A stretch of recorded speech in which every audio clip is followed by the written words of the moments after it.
ইসলামী আন্দোলন বাংলাদেশ সিলেট জেলা মহানগর উদ্যোগে আয়োজিত প্রতিবাদ মিছিল পরবর্তী সভার উপস্থিত সম্মানিত প্রধান অতিথি, বিশেষ অতিথি সহ প্রাণপ্রিয় ধর্মপ্রাণ ভাইয়েরা, আপনারা দীর্ঘক্ষণ থেকে আমাদের বক্তাদের কাছ থেকে গুরুত্বপূর্ণ বক্তব্য শুনতেছিলেন।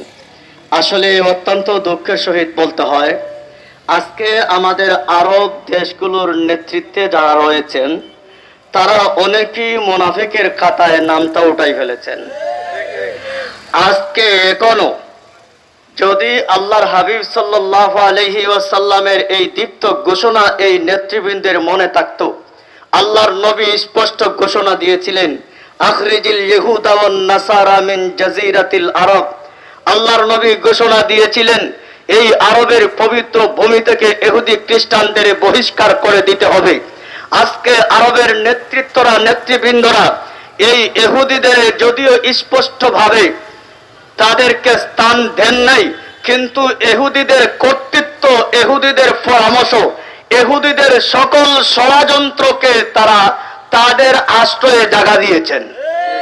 আজও যদি আরব থেকে স্পষ্ট ঘোষণা করতেন যে এই ইহুদিরা যা হওয়ার হয়ে গেছে, আজ যদি তোমরা সামনে বাড়ো তোমাদেরকে ঠ্যাং পা ভেঙে দেওয়া হবে, যদি পা হাত ভেঙে দেওয়া হবে, এমন ঘোষণা দিলে এই অল্প কয়েকগুলি ইহুদিরা আমাদের মুসলমানদের উপরে এই অন্যায় নির্মমভাবে জুলুম নির্যাতন করতে পারত না।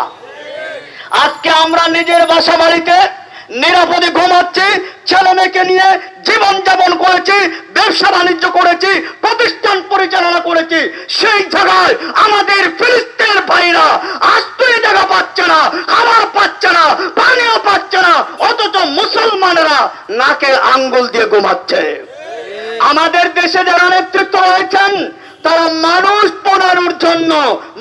পোড়ানোর জন্য ধোঁকাবাজে ছাত্র সংগঠন দিয়ে কয়েকটা মিছিল করাইয়া আমাদেরকে বোকা বানানোর চেষ্টা করছেন।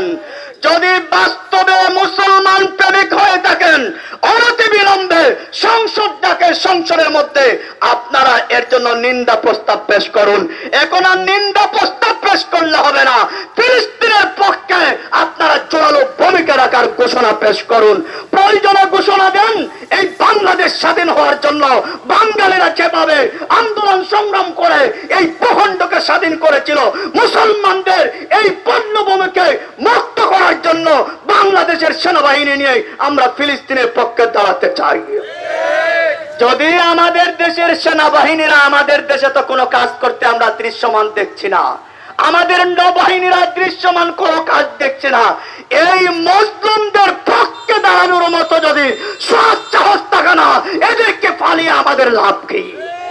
এই জন্য আমরা আশা করব আমাদের দেশে যারা নেতৃত্ব রয়েছেন, বলে না আওড়াইয়া খোকা বা মাঠে, খোলা মাঠে গুলি না দিয়া আপনারা ফিলিস্তিনের পক্ষে অবস্থান নিন, ফিলিস্তিনের পক্ষে দাঁড়ান, বাংলাদেশ থেকে সাহায্য পাঠানোর ব্যবস্থা করুন। নিয়মতান্ত্রিক ভাবে যারা এই মজলুম নিরীহ জাতির পক্ষে বাস্তবে সহযোগিতা হয় এমন পদক্ষেপ নেওয়ার চেষ্টা করুন। আল্লাহ পাক আমাদেরকে তৌফিক দান করুন।